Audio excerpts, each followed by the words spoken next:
Saya terbayang ketika umur saya dulu 30 tahun. Sekarang umur saya sudah 81 tahun. Apa yang disampaikan Habib Hanif tadi itu 100% yang saya sampaikan tadi kepada wali kota dan bapak polisi. Apa saya katakan kepada beliau tadi itu?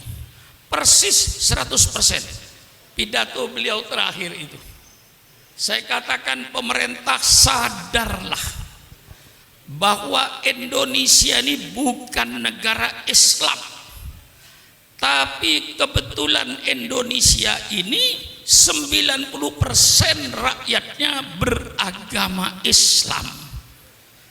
Maka kalau pemerintah mau bikin undang-undang, mau bikin peraturan, pakai pikiran. Siapa yang akan melaksanakan peraturan ini? Siapa yang melaksanakan undang-undang ini? Kau jangan bikin undang-undang peraturan semau-maunya.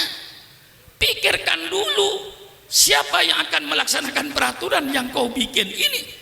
Yang akan melaksanakan 90% beragama Islam. Jangan Anda bikin peraturan, ya Pak Jinuria. Jangan Anda bikin peraturan pemerintah yang bertentangan dengan Al-Quran dan Sunnah Nabi. Persilakan Anda bikin peraturan.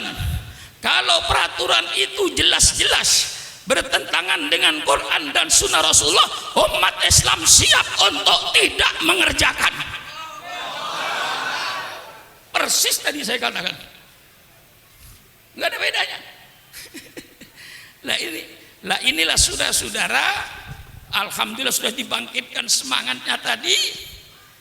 Sekarang tinggal saya ngisi ilmunya.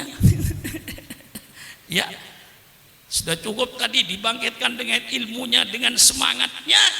Sekarang saya mau ngisi saudara.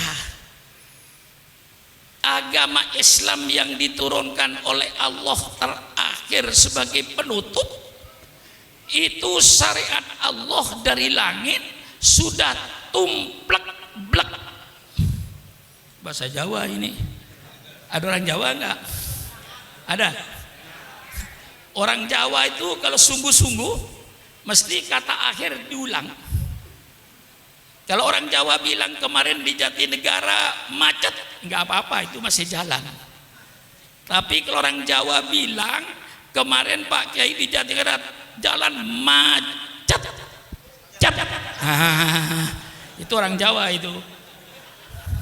Matiin mesin, udah nggak usah jalan, matiin aja mesin udah. Kalau sudah macet, syariat Allah diturunkan oleh Allah sesuai dengan kepentingan manusianya, tidak diturunkan sekaligus sama Nabi Adam. Karena diturunkan sekaligus sama Nabi Adam, banyak yang tidak dijalankan. Zaman Nabi Adam tidak ada undang-undang nyolong. Mengapa tidak ada undang nyolong? Karena zaman Nabi Adam tidak ada orang nyolong. Mengapa tidak ada orang nyolong? Karena tidak ada orang. Selesai. Untuk apa diturunkan undang-undang nyolong? Nggak ada gunanya itu. Dunia belum dikapling-kapling. Negara saja belum ada. Nggak perlu. Nggak diturunkan oleh Allah. Zaman Nabi Adam tidak diturunkan undang-undang perkawinan sempurna seperti kita ini. Mengapa? Karena zaman Nabi Adam tidak ada orang kawin. Mengapa tidak ada orang kawin? Ya tidak ada orang. Siapa mau jadi besan? Cukup Allah kasih kemurahan. Kakak kandung kawin dengan adik kandung, adik kandung. Kalau sekarang di Jatinegara ada orang mau kawin dengan adik kandungnya sendiri, itu anak salah lahir. Mestinya lahirnya zaman Nabi Adam.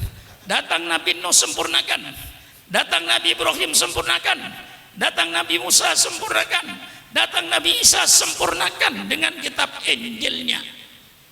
Datang Nabi Muhammad, semua kitab ditarik oleh Allah. Maka semua kitab ini sebenarnya menurut Al-Quran sudah tidak ada di permukaan bumi. Yang asli menurut Islam.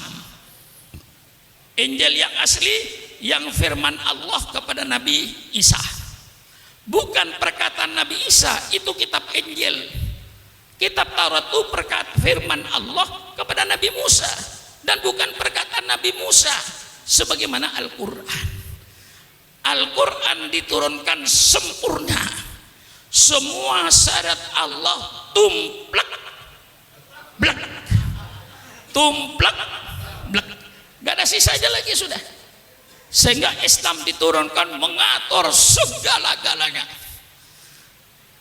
Orang yang berkata, kalau boleh saya katakan kaum sekuler, yang mengatakan bahwa agama tidak mengatur kehidupan manusia sehari-hari, sehingga agama dipisahkan dengan kehidupan manusia sehari-hari, itu menunjukkan orang itu orang yang tidak mengerti Islam. Kalau dia mengerti Islam dan mengerti syariat Islam, tidak mungkin dia berfaham sekularisme, karena Islam mengatur segala-galanya, mengatur rumah tangga. Mengapa Islam mengatur rumah tangga? Jawabannya gampang, supaya yang namanya suami, yang namanya istri, yang namanya anak mempunyai akhlakul karimah. Maka Islam bicara rumah tangga, bagaimana kewajiban suami, kewajiban istri untuk membentuk anggota rumah tangga berakhlakul karimah. Innama bu'itsu liutammima makarimal akhlak.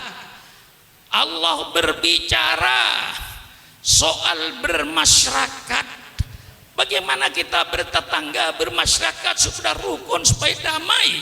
Kembalikan kepada ajaran Islam, mesti rukun, mesti damai. Tetangga dengan tetangga mempunyai akhlakul karimah. Mangkana yu'minu billahi wal yaumil akhir falyukim jarahu. Subhanallah. Mengapa Islam bicara soal bermasyarakat? Supaya anggota masyarakat itu bermoral, berakhlak